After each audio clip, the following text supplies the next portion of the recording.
Kelompoknya Afli gimana? Sama semua jawabannya apa ada yang berbeda? Sama. Aja. Apa yang sama apa?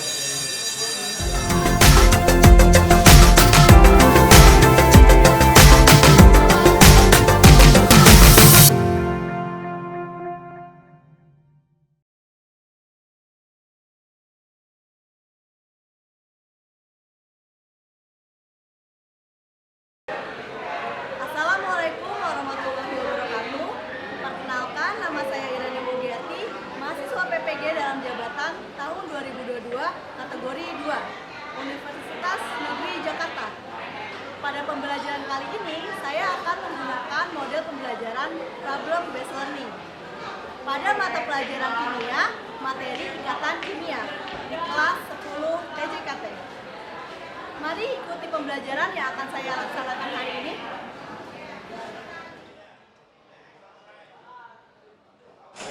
Assalamualaikum warahmatullahi wabarakatuh. Waalaikumsalam warahmatullahi wabarakatuh. Ya, bagaimana kabarnya anak-anak semua? Sehat? Alhamdulillah. Sebelum mulai pembelajaran hari ini, coba baiknya kita berdoa terlebih dahulu ya. Bisa dipimpin ketua kelas? Siap. Doa.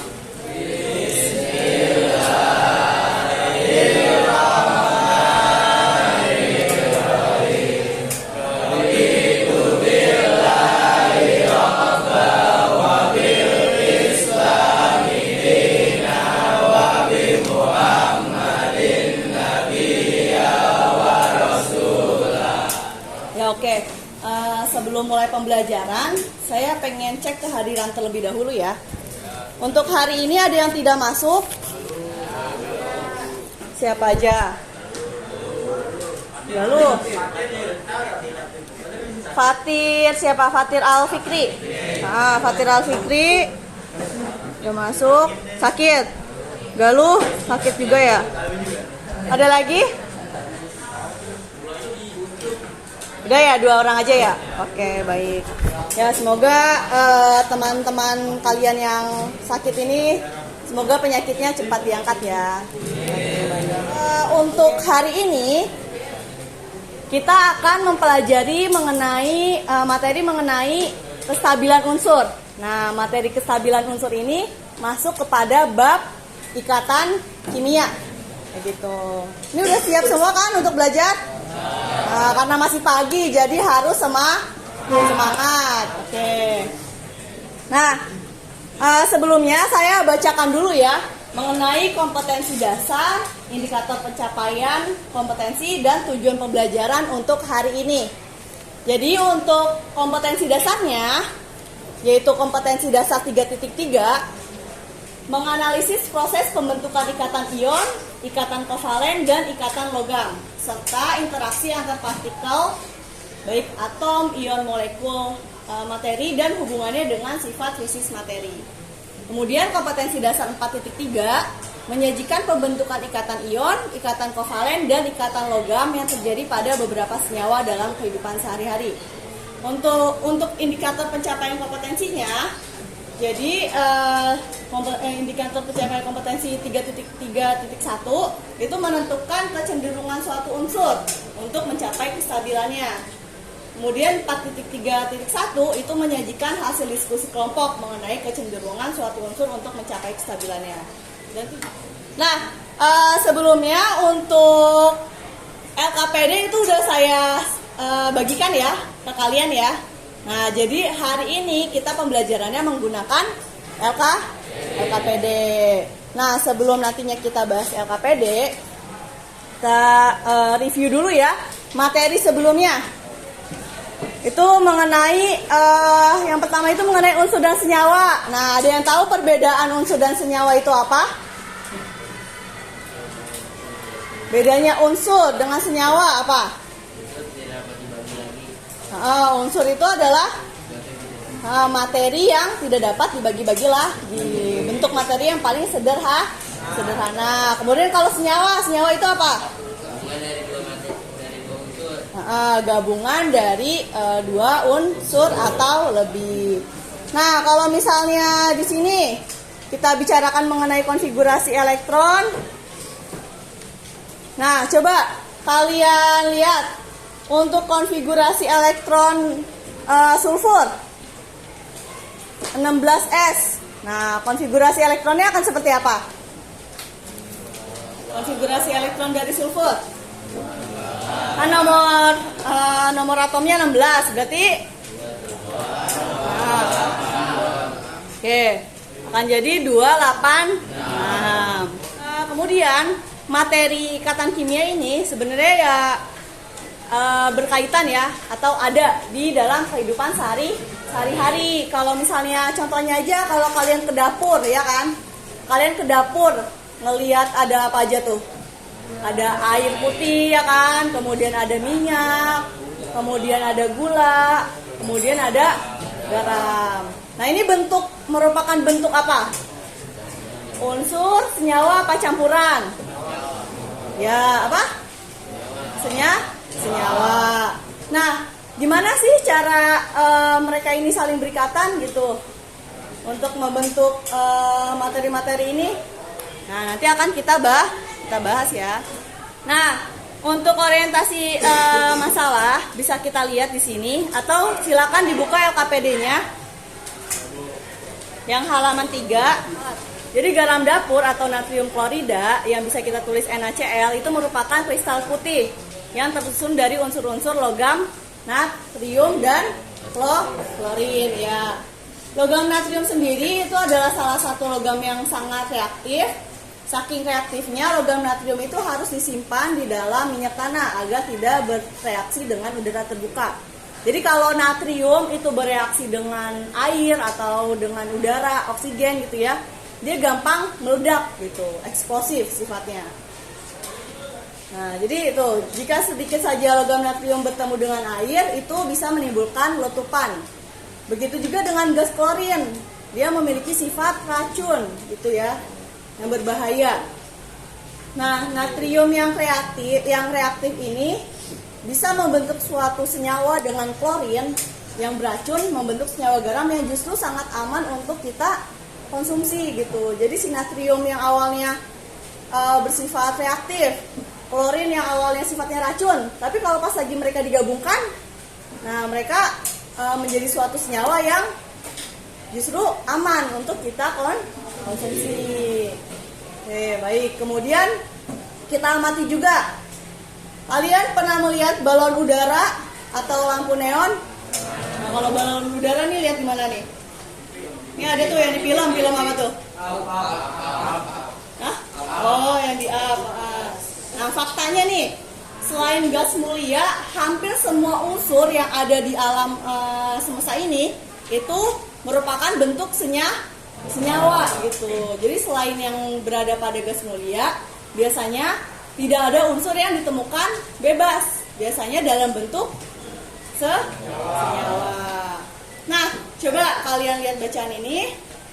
Dari bacaan ini, kira-kira ada gak nih pertanyaan yang muncul? Kenapa sih ya? Iya, apa pertanyaannya? Kenapa unsur-unsur tidak berkaitan satu sama lain? Ya. Kenapa gas helium nggak saling berkaitan? Ya, oke. Jadi pertanyaan pertama, kenapa unsur itu saling berkaitan atau berikatan?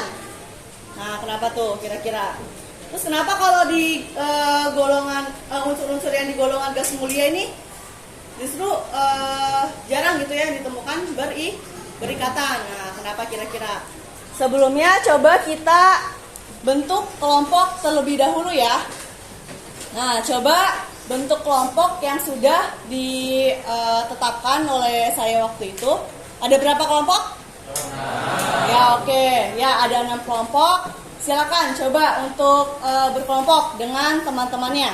Mungkin nanti untuk lebih jelasnya itu kalian bisa install aplikasi. Waktu itu yang sudah saya berikan linknya. Sudah pada download belum? Sudah. Ya, udah belum? Minimal satu kelompok udah ada yang download ya. Nah, nanti untuk materinya bisa kalian baca di dalam aplikasi.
Sekarang kita bahas untuk isian LKPD-nya.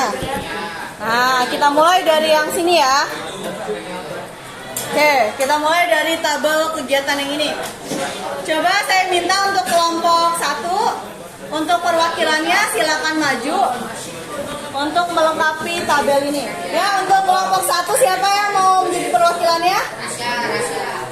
Ya, oke, silakan maju. Atom HE konfigurasi elektronnya 2. Yang kedua NE konfigurasi elektronnya. Elektrovalensinya dulu, elektrovalensinya dulu. Elektrovalensinya 2. Oke. Untuknya Yang keenam LN konfigurasi elektronnya 2, 8, 18, 32, 18 dan 8. Elektron valensinya 8. gimana kalau untuk kelompok 4 gimana? Jawabannya sama semua? Sama. Yang lain gimana? Sama semua? Nah, jadi benar ya jawabannya ya. Jadi untuk radio dia memiliki elektron valensi 2.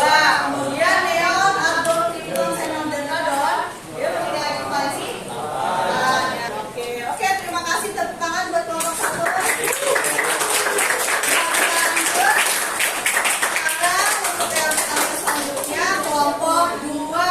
Aluminium konfigurasinya 2, 8, 3 dan elektron valensinya 3. Terus melepas elektronnya 3, konfigurasi elektron yang baru 2 dan 8. Lambang ionnya AI 3 plus. AL 3 plus. Yang kedua, berdasarkan tabel di atas, bagaimana kesuruh dengan unsur-unsur yang mempunyai elektron valensi 5, 6, 7 untuk capai kestabilan. Menurut tabel di atas, unsur yang memiliki elektron tersebut akan menerima elektron agar stabil. Nah, oke, gimana jawabannya? Sama semua, nggak ada beda? Sama. Sama, oke. Ya, untuk kelompok 2, terima kasih sudah menjawab. Ya, tepuk tangan semuanya.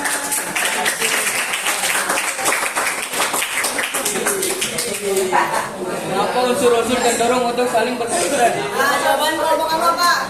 Unsur-unsur cenderung untuk saling berkaitan karena untuk mencapai kestabilan. Ya, oke. Untuk mencapai kestabilan, oke. Terus, Bagaimanakah mencapai kestabilan gimana? Bagaimanakah cara unsur-unsur mencapai kestabilan? Cara unsur-unsur mencapai kestabilan dengan memenuhi elektron valensinya yaitu 8. Coba kelompoknya Habibi. Khairul, ada tambahan untuk kesimpulannya? Dengan cara melepas atau menerima elektron yang valensinya 8 atau oktet.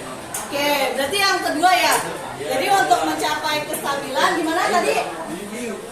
Dengan cara melepas atau menerima elektron tanpa elektron valensinya 8. Ya, oke. Nah, jadi kurang lengkap dikit lagi. Jadi untuk mencapai kestabilan, unsur-unsur dia akan menerima atau Melepas.